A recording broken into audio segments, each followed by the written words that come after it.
नमस्कार। उत्तर प्रदेश विधानसभा चुनाव को लेकर ओपिनियन पोल के आंकड़े सामने आ चुके हैं। 403 विधानसभा सीटों को लेकर आज चुनाव होते हैं तो उत्तर प्रदेश में किसकी सरकार बन सकती है। उत्तर प्रदेश में चुनावी हलचल बढ़ चुकी है और यहां पर नया मंत्रिमंडल बनने के बाद उत्तर प्रदेश को लेकर जो आकलन है, जो ओपिनियन पोल है, उस हिसाब से किसकी सरकार बनती नजर आ रही है। क्योंकि साल 2024 में लोकसभा चुनाव में यहां जो है समाजवादी पार्टी ने बड़ा उलटफेर किया था और इसी आंकड़े के साथ समाजवादी पार्टी कांग्रेस यहां पर 2027 विधानसभा चुनाव की तैयारी कर रही है। लेकिन भारतीय जनता पार्टी को जिन राज्यों में लोकसभा चुनाव में नुकसान हुआ है उसकी भरपाई विधानसभा चुनाव में की है। तो उत्तर प्रदेश में क्या बड़ा उलटफेर होगा या फिर भारतीय जनता पार्टी की सरकार बनेगी। तो साल 2027 में किसकी रणनीति काम करेगी, क्योंकि 2022 विधानसभा चुनाव में भारतीय जनता पार्टी ने यहां पर एक बड़ी जीत हासिल की थी, लेकिन समाजवादी पार्टी ने भी अपनी सीटों में इजाफा किया है। तो इस बार 2027 में कौन बनेगा मुख्यमंत्री, इसको लेकर ओपिनियन पोल के आंकड़े सामने आ चुके हैं। अगर बात की जाए उत्तर प्रदेश को लेकर 403 सीटों में, तो यहां पर सहारनपुर की 7 सीटों में से 4 सीटों पर भारतीय जनता पार्टी और 3 सीटों पर समाजवादी पार्टी यहां पर जीत हासिल कर सकती है। शामली जिले की बात की जाए तो 3 सीटों में से भारतीय जनता पार्टी को 1 सीट, समाजवादी पार्टी को 2 विधानसभा सीट यहां पर ओपिनियन पोल के हिसाब से जाती नजर आ रही है। बात की जाए मुजफ्फरनगर की, यहां पर 6 सीटों में तो भारतीय जनता पार्टी को 4 सीटें, समाजवादी पार्टी कांग्रेस गठबंधन को 2 सीटें, और बिजनौर की अगर बात की जाए तो बिजनौर की यहां पर 8 सीटों में भारतीय जनता पार्टी को 2 सीटें, समाजवादी पार्टी को 6 विधानसभा सीट यहां पर जाती नजर आ रही है। रामपुर की बात की जाए तो यहां पर 5 सीटों में से भारतीय जनता पार्टी को 1 सीट, समाजवादी पार्टी को 4 सीटें जा सकती हैं। अमरोहा की यहां पर जो है 4 सीटों में भारतीय जनता पार्टी को 3 सीटें, समाजवादी पार्टी को 1 सीट यहां पर जाती नजर आ रही है। यहां पर बात की जाए तो गठबंधन काफी महत्वपूर्ण है। समाजवादी पार्टी, वीएसपी, कांग्रेस क्या यहां पर मिलकर चुनाव लड़ते हैं या फिर अलग अलग होकर चुनाव लड़ते हैं, ये भी काफी महत्वपूर्ण माना जा रहा है। जबकि भारतीय जनता पार्टी में यहां पर अपना दल, यहां पर आरएलडी और भारतीय जनता पार्टी समेत अन्य क्षेत्रीय पार्टी यहां पर मिलकर चुनाव लड़ सकती हैं। बात की जाए गाजियाबाद की, तो यहां पर 5 सीटों में भारतीय जनता पार्टी को सभी 5 सीटों पर जीत की संभावना ओपिनियन पोल में दिखाई दे रही है। बागपत की 3 सीटों में भारतीय जनता पार्टी को 1 सीट और 2 सीटों पर समाजवादी पार्टी को यहां पर जीत की संभावना ओपिनियन पोल में दिखाई दे रही है। गौतम बुद्ध नगर की अगर बात की, 3 सीटों में तीनों सीटों पर भारतीय जनता पार्टी की तरफा जीत की तरफ दिखाई दे रही है। जबकि हापुड़ की 3 सीटों में यहां पर भी भारतीय जनता पार्टी यहां पर आगे नजर आ रही है। बात की जाए अलीगढ़ की 7 सीटों में भारतीय जनता पार्टी को 6 सीटें और 1 सीट समाजवादी पार्टी के पक्ष में जा सकती है। हाथरस की बात की जाए तो यहां पर भी सीधे तौर पर भारतीय जनता पार्टी समाजवादी पार्टी में काटी टक्कर देखने को मिल सकती है।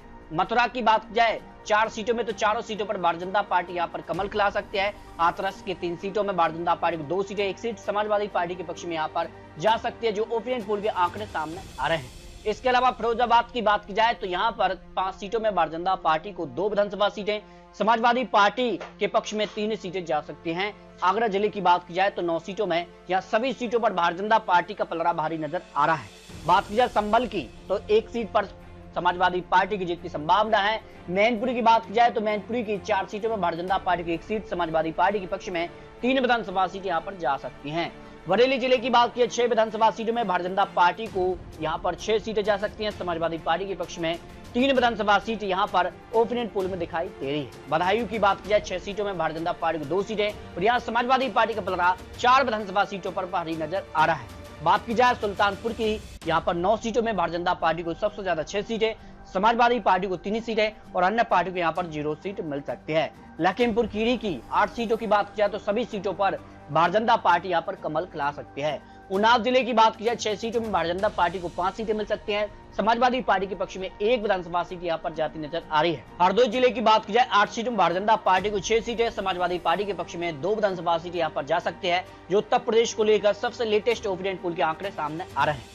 रायबरेली की बात की 6 सीटों में भारतीय जनता पार्टी को 1 सीट और समाजवादी पार्टी को यहां 5 सीटें मिल सकती हैं, जिसमें कांग्रेस भी अपना खाता खोल सकती है। लखनऊ जिले की बात की जाए तो 9 सीटों में भारतीय जनता पार्टी को सबसे ज्यादा 6 सीटें, समाजवादी पार्टी के पक्ष में 3 विधानसभा सीट यहां पर जाती नजर आ रही हैं, जो ओपिनियन पोल के आंकड़े सामने आ रहे हैं।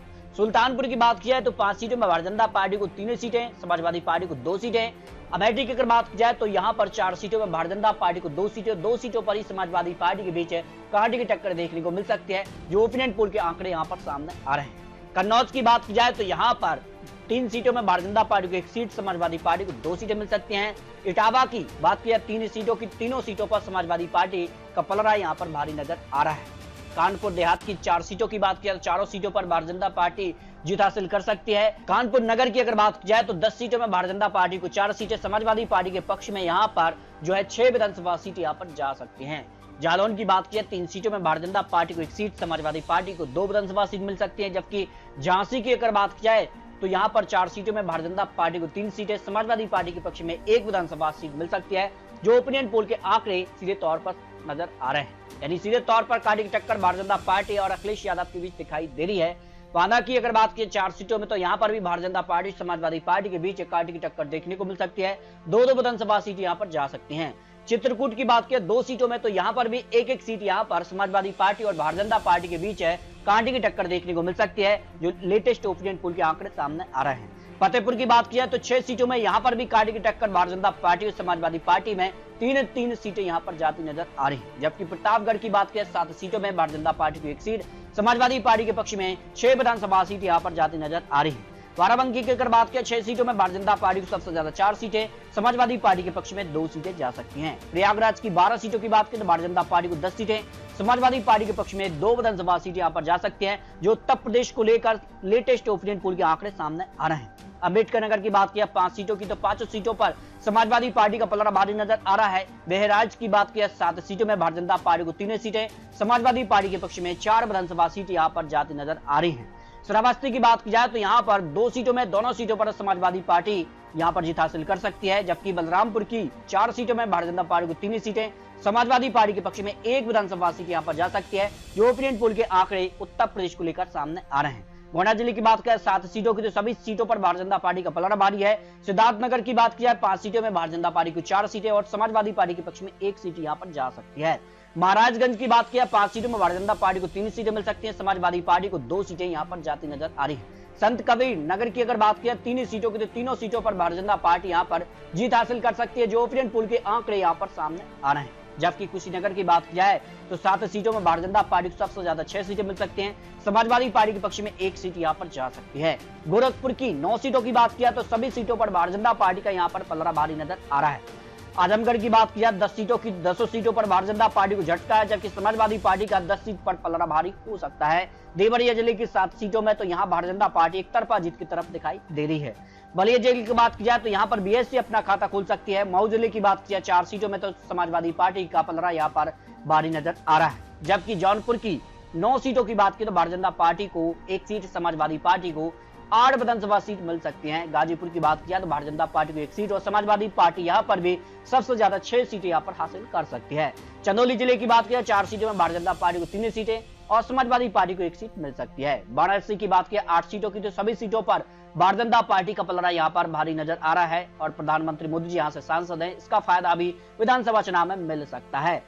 सोनभद्र की 4 सीटों की 4 सीटों पर भारतीय जनता पार्टी का पलड़ा भारी है। और इस तरह से बात की जाए उत्तर प्रदेश को लेकर तो यहाँ पर सभी 403 सीटों का जो ओपिनियन पोल सामने आ रहा है।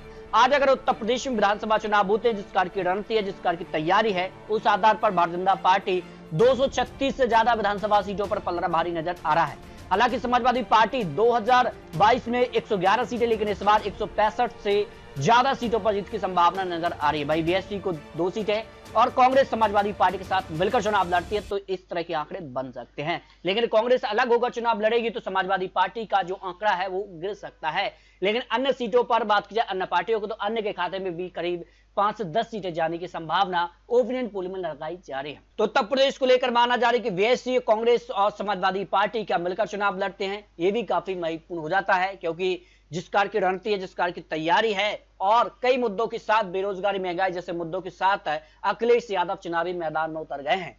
तो विधानसभा चुनाव 2027 में उत्तर प्रदेश में किसकी सरकार बनेगी? क्या योगी आदित्यनाथ फिर से मुख्यमंत्री बनकर तीसरी बार हैट्रिक लगाने जा रहे हैं या फिर अखिलेश यादव यहां पर वापसी करने जा रहे हैं? तो किसका पलड़ा भारी होगा, इसको लेकर आप रख सकते हैं, क्योंकि ये तो चुनावी आंकड़े, चुनावी अनुमान है। समय अभी बचा हुआ है। इस बीच किस कार की रणनीति, महिलाओं को लेकर किस कार के वादे और किस कार की यहां पर चुनावी जो है रणनीति बनने जा रही है, इसको लेकर आप रख सकते हैं। मिलते हैं नए और महत्वपूर्ण ओपिनियन पोल के साथ, तब तक जय हिंद, जय भारत।